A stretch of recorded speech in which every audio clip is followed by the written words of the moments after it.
I didn't expect to lose the love of my life at the perfume aisle. Funny thing is, I wasn't even supposed to be there that day. Liam and I had planned a quick trip, in and out, nothing dramatic.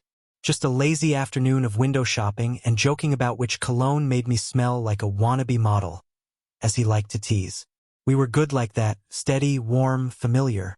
But life doesn't warn you before it shifts. It doesn't tap your shoulder and say, "Hey, get ready. Everything you know is about to tilt." It just happens.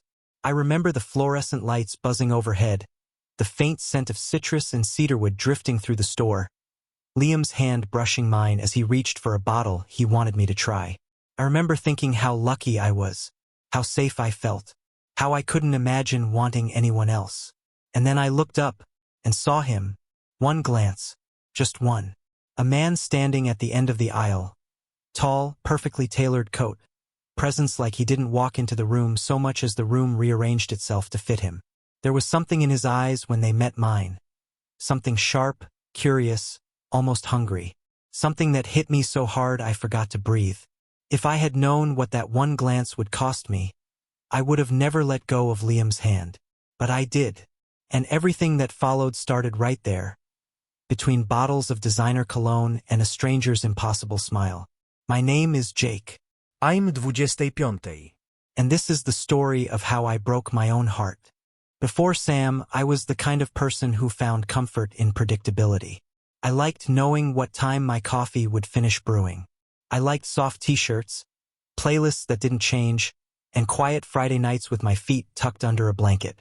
At 25, I had already accepted the idea that love, for me, wasn't going to be loud or dramatic. It would be the steady kind, the dependable kind. I'm a graphic designer, freelance, which means I live most of my days on a laptop, moving pixels around and hoping the client doesn't ask for another revision. I'm not flashy. I don't turn heads, but I listen well.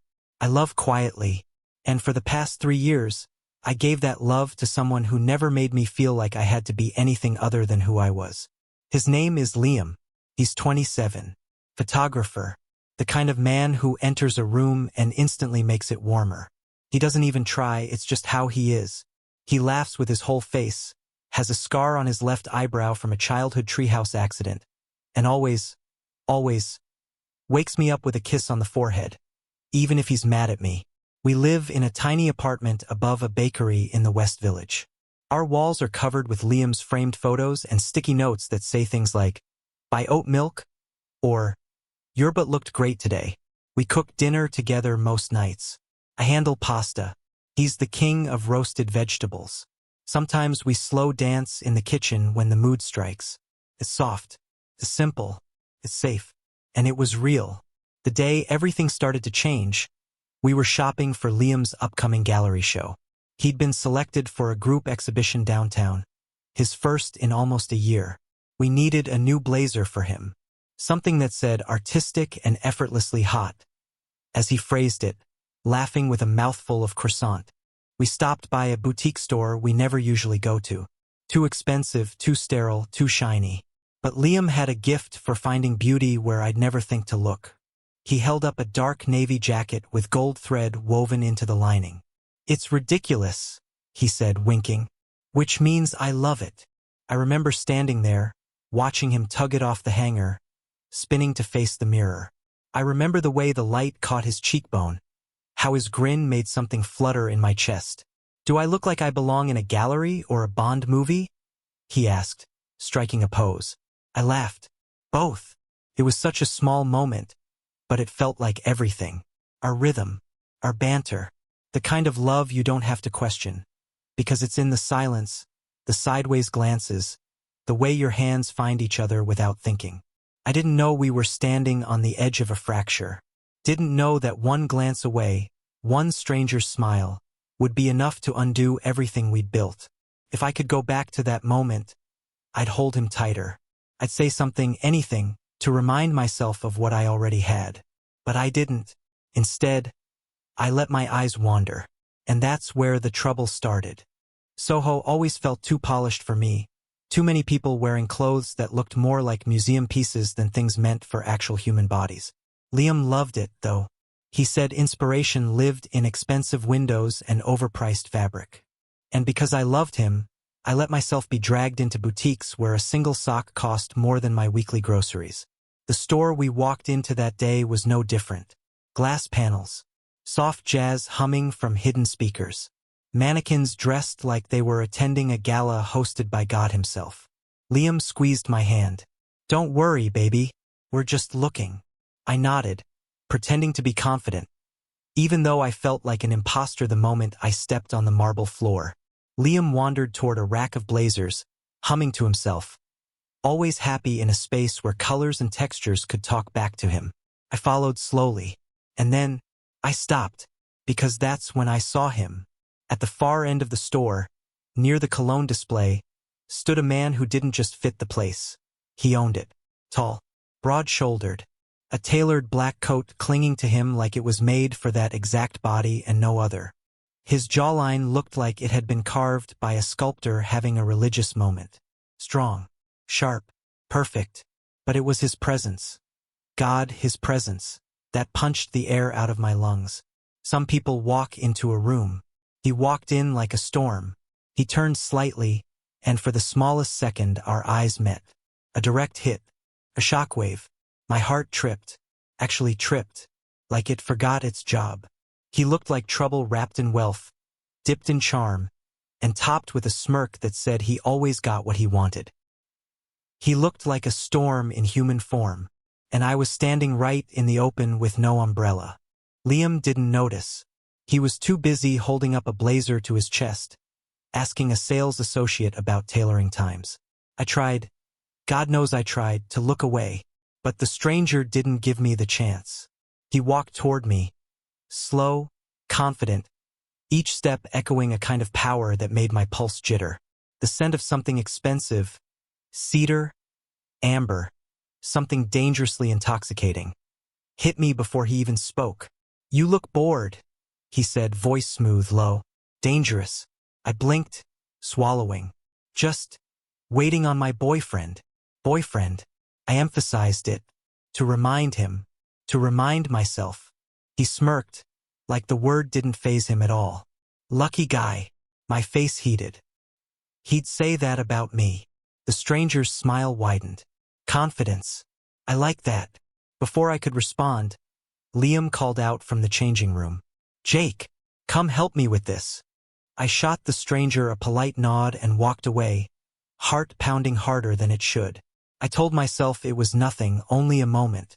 Just a man with a nice coat and a smile sharp enough to make anyone stumble. But inside the changing room, as I helped Liam fix the collar on a blazer, my mind wasn't fully there. I hated that. I hated how easily a stranger slipped into my thoughts. Liam turned to the mirror, checking the fit. "What do you think?"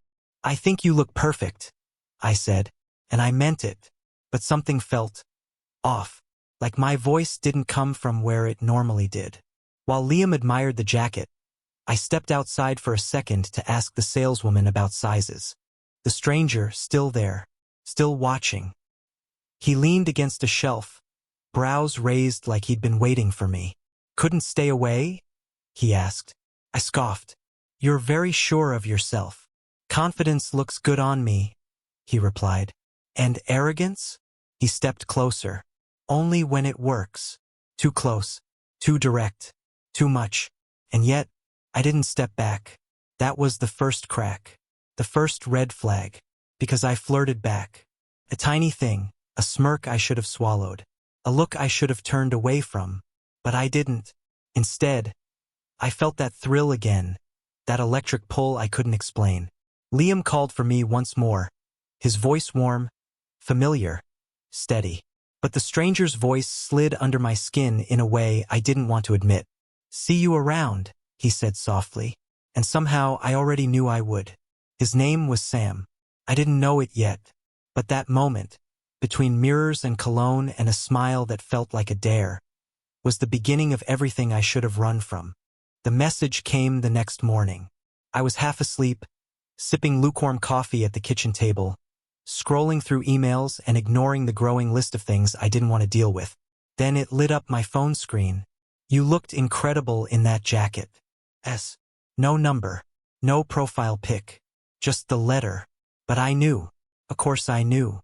I stared at the message too long.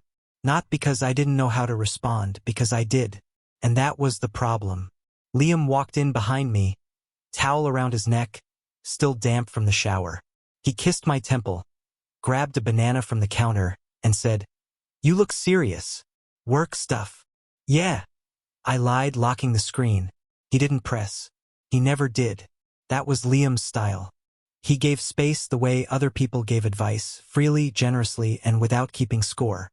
But even as I smiled at him, something inside me twisted. I answered the message later when I was alone. Didn't realize I had an audience. The reply came fast. Hard not to notice something that stands out. That was the beginning. Started like a spark. Innocent, almost flattering. We texted a few times that day. I told myself it didn't mean anything. I wasn't doing anything wrong. It wasn't physical. Just conversation. Words. Banter. Sam was witty. Too witty. He didn't just compliment, he dissected. He made me feel like he saw things in me that even I hadn't named yet. Which scared me and thrilled me. By the second day we were texting more. Small things. Jokes. Observations. Curiosities. Then a voice message. His voice, low and smooth, telling me about a wine bar that just opened on the Lower East Side. He ended it with, "You strike me as someone who likes complexity. I'd love to show you something bold." It was stupid, pretentious, exactly the kind of thing I usually mocked. But I listened to that message 5 times. That evening, Liam and I made dinner together. He danced around the kitchen, flicking pasta sauce at me, humming off-key to a song I loved and he barely knew. We ate on the couch with our legs tangled. He leaned his head on my shoulder and whispered, "You've been a little far away lately. Everything okay?" I nodded too quickly. "Just work stress." He didn't push. He just kissed my cheek and said, "I've got your back, always." I felt sick with guilt. Later that night, as he fell asleep curled against my side, I stared at the ceiling, reading the latest message from Sam. "Rooftop tasting tomorrow night. Invite only. Come." I typed, "I can't. I'm with someone." Then I erased it. Typed again. "Sounds fun. I'll figure something out." And I did. I told Liam I had a networking event. A last-minute industry mixer for freelancers. He offered to come. I told him it was invite only. Industry-specific. Small. Boring. He kissed my forehead. "Have fun. Be safe." I lied right to his face. And he believed me, because he trusted me. The rooftop was on 23rd Street, glass railings and soft string lights, ambient jazz and people who didn't look like they worried about rent. Sam was already there when I arrived. He wore a deep green shirt, sleeves rolled just enough to show forearms that looked like they belonged in an ad. He greeted me with a glass of wine and a smile that curled like a secret. "You made it," he said. "I had to see if your taste lived up to the hype." He leaned in, brushing my wrist with his fingers as he handed me the glass. "Something tells me you've got a taste for things most people wouldn't dare admit." I laughed, but it sounded hollow. The wine was expensive and smoky. The view stretched across the city, glittering like temptation. We talked for over an hour about work, books, childhood wounds, cities we wished we could escape to. Sam was magnetic. There was no other word for it. He didn't just listen, he unraveled. At one point I asked why he had messaged me. He didn't hesitate. "Because I saw something in you, a hunger, and I respect people who don't pretend they're full when they're starving." That line lodged in my chest like a thorn.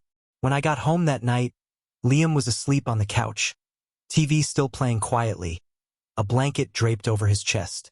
I stood in the doorway for a long time watching him, his mouth slightly open, one arm over his stomach, his face peaceful in a way I'd forgotten how to feel. I sat beside him, gently brushing his hair back. He stirred, eyes opening slowly. "Hey," he whispered. "Hey," I said. He smiled. "You smell like wine. Just the event. You know how these things go." He nodded, eyes drifting shut again. "Glad you went. You've been needing something fun." I swallowed hard. In my pocket, my phone buzzed. Next time, no suits. Just us. And I knew right then, I was already standing in a storm. And I wasn't sure if I wanted to find shelter, or let myself drown in it. If the first rooftop night was temptation, the second was the fall. The night everything blurred between want and wrong. Between loyalty and the kind of pull you can't reason your way out of. Sam texted me at noon. Tonight. Same place. I want to talk. Talk. The most dangerous word in the world when spoken by a man who already knew how to pull at the edges of my restraint. I told myself I wasn't going. Told myself I'd delete the message, block his number, crawl back into the safe rhythm of Liam's laughter and our tiny apartment above the bakery. But when evening came, I found myself buttoning a clean shirt, found myself checking the mirror twice, found myself lying again. Another mixer, I told Liam while tying my shoes. He smiled, tired but warm. Make connections. You deserve a break. He kissed my cheek, and I walked straight into the arms of someone who would pull me apart. The rooftop felt different that night. Quieter. No crowd. No wine-tasting staff.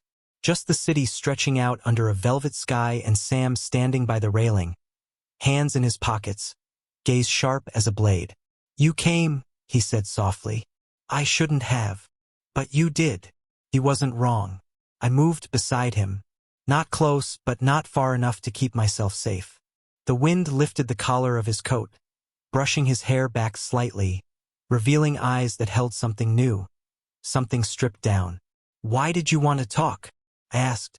He didn't answer immediately. He watched the city like it was a place he'd spent a lifetime conquering and still felt trapped inside. Finally, he said, people think money fixes loneliness. It doesn't.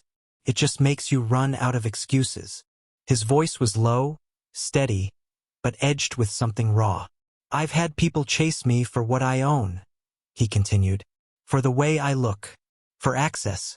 Status. But not for me. Not the real me. The one that actually feels things. That caught me off guard.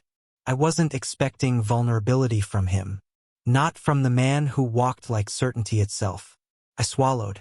You think I want something from you? He turned not fast but with intention. His gaze locked onto mine, heavy and intimate. I think you want something you're afraid to name. My pulse jumped.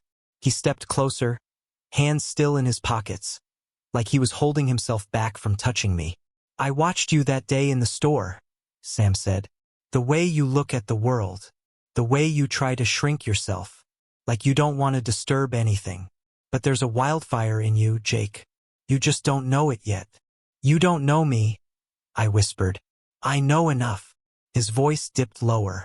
I know you've never been truly seen. And when someone finally sees you, really sees you, it terrifies you. I should have left. I should have walked away. I should have remembered Liam's soft smile and warm hands and the safety we'd built. But instead, I stood there, frozen between guilt and desire, between fear and longing. Sam reached up, finally taking his hands out of his pockets. He brushed his knuckles against my cheek. Slow, intentional. Tell me to stop, he murmured. I opened my mouth. Nothing came out. He leaned in, lips barely inches from mine. Jake, he whispered. I don't want to take anything from you. I just want to be the one thing you stop running from. And then he kissed me. Slow, magnetic, calculated. A pull I couldn't fight even if I tried. His hand cupped the back of my neck, thumb stroking gently, guiding me closer. His mouth was warm, certain, patient in a way that made my knees weaken. Every alarm bell in my body rang. Every line I thought I'd never cross blurred into nothing. And still I kissed him back. Not a mistake. Not a slip. A choice. A devastating, deliberate choice. When we finally broke apart, I took a shaky breath. He didn't smirk this time. Didn't gloat. He just looked at me like he'd been waiting years for that moment.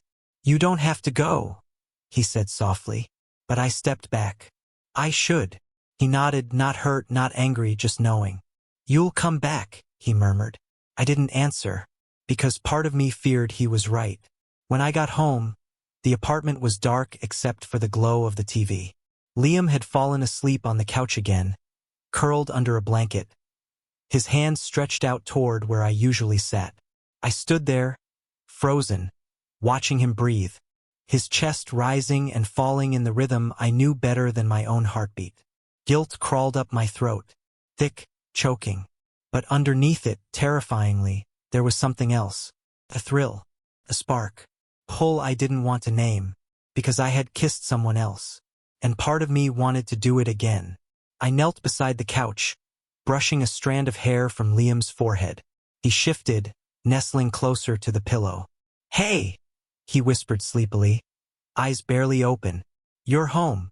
"Yeah," I said, voice breaking. "I'm home." He smiled softly and drifted back into sleep. But I wasn't home. Not really. Something inside me was already drifting toward the storm I'd let in. And deep down I knew this was only the beginning. The lie didn't last long. Liam wasn't the kind of person to snoop. He trusted easily. Too easily. That's what made it worse. He didn't find out because he went looking. He found out because I slipped. It was a Tuesday morning. I was in the shower when my phone buzzed on the sink. I hadn't changed the notification preview settings. Rookie mistake. One line lit up on the screen, just enough. Still thinking about the taste of that kiss. Let's not pretend it didn't mean something. When I came out, towel around my waist, Liam was sitting on the bed, my phone in his hand, his face blank. Too blank. He didn't say anything at first, just handed it over. "Who's S?" he asked. My throat closed. I scrambled for something, anything between truth and collapse. "Someone I met at the mixer." It was nothing. Just a drink. His jaw clenched. "You kissed him." I couldn't answer. That hesitation was loud enough. Liam nodded slowly, the kind of nod people give when they realize the version of reality they've been living in just shattered under their feet. "So it wasn't just a drink." "I didn't sleep with him," I said quickly, like that might fix it. "But you kissed him." Silence. "Jake," he whispered, "do you love him?" "No," I said, too fast, too desperate. "No. I don't even know him." "But you let him touch you." That broke something in his voice. He stood up, walked toward the window, hands on his hips like he was trying to hold his ribs in place. "I thought we were good," he said. "I thought we were solid." "We are," I said, stepping toward him. "We can be." I messed up. I know I did. He didn't turn around. "You lied to me," he said, voice low. "That's what hurts. Not even the kiss. It's that you let it happen, and then you came home and kissed me goodnight like it was nothing." I had no defense. Just guilt, and regret, and confusion I didn't know how to name. After that, everything shifted. We didn't break up, not then. But it felt like we were living in the ruins of something that used to stand tall. Little things disappeared. He stopped playing music while cooking. I stopped holding his hand on the subway. Our kisses turned into forehead brushes. Our conversations became careful. He started working later. I started answering texts faster, because Sam hadn't stopped. "I hope you're okay. You looked distracted today. Trouble at home. You deserve more than someone who doesn't know your worth." Each one slid into my phone like a wedge. And I let it happen. I told myself it was harmless. That Sam was a symptom, not a cause. That maybe Liam and I were already drifting before that kiss. But deep down, I knew better. I stopped sleeping well. Liam did too. I could feel it in the way the bed felt wider, colder. He didn't press me, didn't ask for more details. But the absence of questions felt worse than anger. It meant he was retreating, pulling back, trying to protect whatever pieces he had left of himself. One night I came home late again. Another lie, another meeting. But really, I'd just gone to a park, stared at the water, and read every text Sam had ever sent me. When I walked in, Liam was on the couch with his camera in his lap, flipping through old photos. "Hey," I said. "Hey," he replied, eyes still on the screen. A beat passed. Then he said, "Do you ever look at our pictures and wonder when we stopped smiling the same way?" I couldn't speak, because I did. He stood up, kissed my cheek, and went to bed without another word. I stood in the living room for a long time, holding that silence. The cracks were no longer hidden. They were visible, growing. And the worst part? I didn't know if I wanted to fix them, or if I was already waiting for everything to break. It started with champagne and ended with a goodbye. Sam sent a black car to pick me up that morning. No explanation, just a message that said, "Wear something you feel beautiful in. I'm taking you somewhere that deserves it." I should have said no. I should have blocked his number, stayed in bed, wrapped myself in Liam's quiet affection, and made French toast like we always did on Sundays. But I didn't. I chose the soft gray button-up Liam once said brought out my eyes. I left a note on the fridge that said, "Went to a freelance meetup. Back late. Don't wait up." The lie burned my throat even as I wrote it. Sam took me to a rooftop garden brunch in Tribeca. Glass tables, soft jazz, people sipping gold-flecked mimosas like they were born into it. He ordered for both of us. Smoked salmon, passion-fruit bellinis. His fingers brushed mine every time he refilled my glass. "You ever think you're meant for more than the life you're living?" he asked mid-bite. I swallowed too fast. "What do you mean?" He leaned in, lowering his voice like he was sharing a secret. "You walk around this city like you're trying not to take up space. But you should. Your art, Jake. You deserve to be adored." The words weren't subtle. They were targeted, surgical, and they worked. After brunch, he took me to a private gallery, closed to the public but open to him, of course. White walls, abstract pieces. One painting, all blue and silver brushstrokes, caught my attention. "Reminds me of you," he said. "Why?" He smirked. "Calm on the outside, chaos just beneath." As we left, he handed me a box. Small, black, heavy. Inside was a watch silver band, deep navy face, sleek and expensive.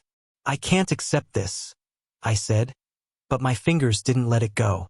"You already did," he whispered, brushing my hair back.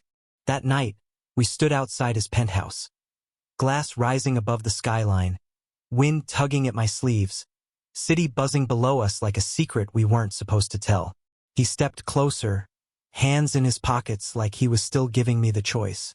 "You don't owe me anything, Jake," he said. "But if you want this, if you want me, I'm right here." And for once, I didn't think. Didn't weigh right or wrong. Didn't picture Liam waiting for me at home. I leaned in, and I kissed him. Full, deep. No hesitación. His hand found my jaw, his mouth soft but firm. It wasn't gentle, it was greedy, certain. And I let him have it. I didn't take the car home. I walked 3 miles, through dark streets and guilt-thick air, the weight of the watch box still in my pocket. Liam was in bed when I got home, but he wasn't asleep. The light was off, but I knew by the shape of him under the blanket that he was awake. I stood in the doorway for a long time before speaking. "Can we talk?" He sat up slowly, clicking on the lamp. His face was calm. Too calm. "I don't think you have to," he said. "I already know." I sat at the edge of the bed, eyes burning. "I didn't plan it. I didn't mean for it to get this far. But it did. I never stopped loving you." He laughed once, soft and bitter. "You just started loving him too?" I didn't answer. He looked down, exhaled. I hope he was worth it. That line cut deeper than anything he could have yelled. I stood to leave the room. He didn't ask me to stay. No crying. No begging. Just the sound of one door closing. And another one, somewhere, opening wider than I ever meant it to. Moving into Sam's penthouse felt like stepping into someone else's fantasy. Everything was immaculate. White marble floors. Sculptures I didn't recognize but was told were worth more than my college debt. A kitchen I was too afraid to cook in. A bed so wide I couldn't feel the other side unless I rolled twice. Sam made sure I didn't lift a finger. Personal driver. Personal chef. Clothes delivered in boxes with gold trim tags. He took me to dinners where people spoke in half smiles and coded compliments. We flew to Montreal for lunch once. Lunch. He bought me a designer coat after I said I was cold. Dropped a sleek card on my lap with my name on it and said, "It's yours now. You don't need to worry about things anymore." It was everything I thought I wanted. And yet, something felt wrong. At first, it was subtle. He'd text constantly. Want to know where I was, who I was with, why I hadn't answered fast enough. Just checking in. He'd say voice light, smile tight. Then it became a pattern. He didn't like when I wore certain things. Didn't want me meeting friends without him. Started calling me mine in a tone that wasn't sweet. It was territorial. Sometimes I'd look across the candlelit table at a restaurant and realize he hadn't asked me a single question about my day. Sometimes he'd be distant for hours, then wrap his arm around me like he owned the air I breathed. He never yelled. He never hit. But the silence when I disappointed him could chill bone. I started drinking more wine at dinner. Started spending longer in the shower, staring at the tile like it held answers. And then, the flashbacks started. Tiny things. The way Liam used to hum in the mornings while making coffee. That low, sleepy sound. Like the day couldn't start until he welcomed it. The way he waited up for me with tea on nights I worked late. Hands around the mug like he was keeping it warm just for me. The way he kissed my temple without needing a reason. I thought about the way we used to laugh during bad TV shows. The way he never let me go to sleep angry. The way our bodies curved together like they'd been made with each other in mind. Those memories didn't come with anger. They came with ache, with regret. Sam would walk past me in the penthouse and kiss the top of my head like a trophy. Ide smila. Ide not. But something in me was hollow, because I knew I had traded love for luxury. And the truth was, I felt more alone in 6,000 square feet than I ever did in our tiny apartment above the bakery. One night, I stood by the massive window in Sam's high-rise, looking out at a city that didn't know what I'd lost. Sam came up behind me, wrapping his arms around my waist. "You like it here?" he asked, lips brushing my ear. "It's beautiful," I said, because it was, but the words sat like glass in my mouth. He kissed my neck, then walked away. I didn't follow. Instead, I stared out at the skyline and whispered something only the window heard. Liam would have asked if I was happy, and that was the first time I admitted it. Not out loud, not fully, but in the quiet corners of myself. I missed him, not just his presence, but the part of me I only seemed to recognize when he was near. Sam loved events that made him look generous. Charity galas, silent auctions, private dinners, for a good cause. That night's theme was something vague about global literacy, but everyone in the room was more interested in champagne than change. I stood beside him like an accessory. Silver watch gleaming, tailored suit hugging me in all the ways Sam liked. Cameras flashed. People whispered. Sam's hand rested possessively on the small of my back. Then I saw him. Liam. My heart didn't just stumble. Fell straight through my ribs. He stood near the bar in a black tux that fit him too well. Hair styled. Eyes bright. He looked incredible. Stronger. Calmer. Older, somehow, like he'd aged into a version of himself I'd never seen before. And he wasn't alone. A tall guy with soft curls and a navy suit stood beside him, leaning close as Liam laughed at something he said. Laughed. The kind of real, unguarded laugh he used to share with me on slow Sunday mornings. Sam followed my gaze. "Friend of yours?" he asked. I couldn't answer, because Liam looked at me then. Not angry, not sad, just cold. A polite nod, a faint smile that didn't reach his eyes. And then he turned back to the man beside him, touching his arm, leaning in, making it painfully clear he wasn't alone. My stomach twisted. I told myself it didn't matter. I told myself I'd chosen this new life, this new man, this new world. But watching Liam speak softly to someone else, someone who wasn't me, felt like being cut open with something dull. Jealousy hit hard. Then regret. Then something I didn't know how to name. Sam's hand tightened on my waist. "You okay?" he murmured. No, not even close. Because in one glance, I saw everything I'd thrown away. Everything that used to be mine, now belonging to someone else, even if they were just pretending. Liam didn't have to yell. He didn't have to confront me. He didn't have to say a single word. His presence alone was revenge. Sharp, clean, perfectly executed. and I felt every cut. Sam had always talked about Paris like it was the crown jewel of his world. Wine, rooftops, candlelit restaurants with names I couldn't pronounce. He loved planning surprises. Or rather, he loved controlling them. So when I walked into the penthouse that night and found the envelope with my name on it, first class, Paris, 5 nights, private suite at the Peninsula, I didn't feel excitement. I felt trapped. "Do you like it?" he asked, stepping into the room with that smug smile he wore like a signature cologne. I swallowed hard. "You booked this without asking me?" "You needed cheering up." He poured 2 glasses of wine. "Besides, it's Paris. Everyone wants Paris." I didn't take the glass. "I don't," I said. He looked at me, puzzled. "What do you mean?" "I mean, I don't even know who I am anymore, Sam. I used to draw, sketch, cook dinner with someone who knew the worst parts of me and loved me anyway. Now I'm just some dressed-up shadow." His eyes narrowed. "You're being dramatic." "No," I said quietly. "I'm being honest. That's when it happened."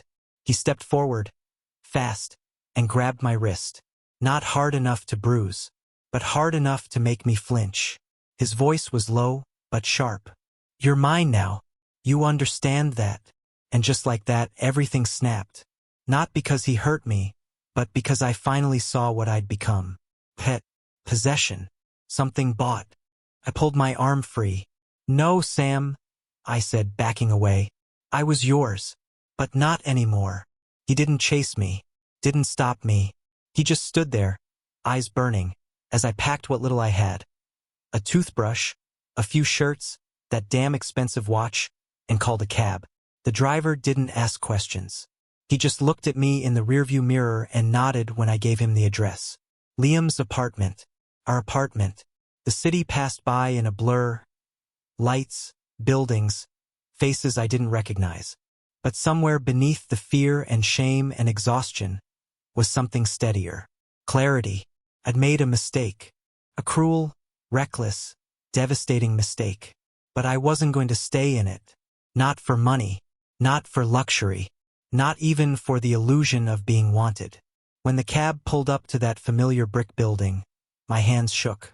I didn't know if Liam would open the door. I didn't know if he'd slam it in my face.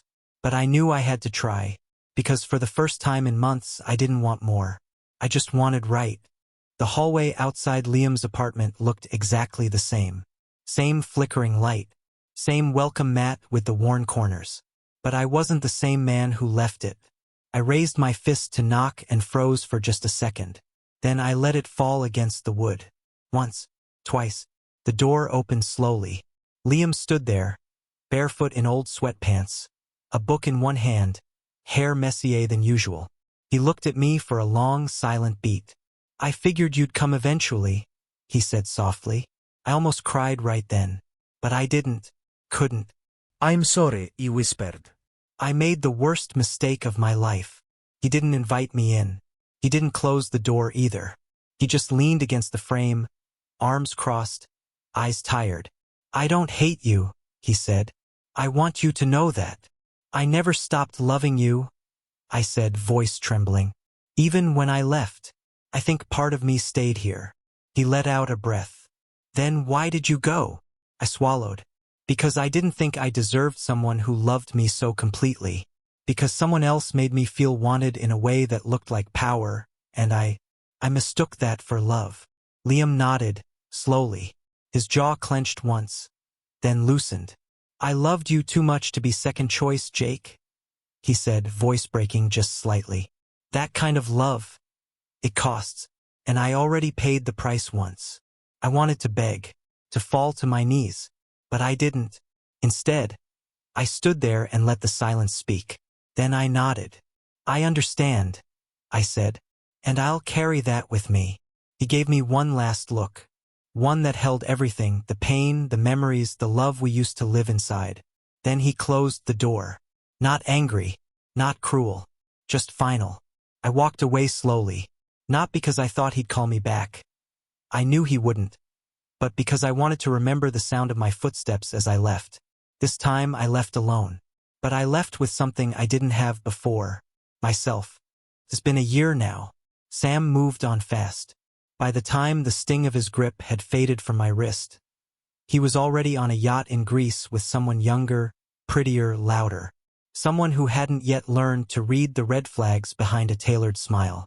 I saw the pictures. Of course I did. He made sure I would. Liam never came back. We never tried again. Never texted late at night. Never accidentally bumped into each other at our old cafe. He rebuilt quietly like he always did. I heard from a friend that he moved to Portland. Opened a studio. Maybe he's still dating that guy from the gala. Maybe he isn't. Doesn't matter. He's okay. I hope he's okay. As for me, I live alone now, in a small apartment with crooked floors and a leaky faucet that I still haven't fixed. I make my own coffee every morning. Paint in the afternoons when the light's soft enough to feel like forgiveness. There's no champagne. No silk seats. No rooftop dinners or hand-delivered gifts.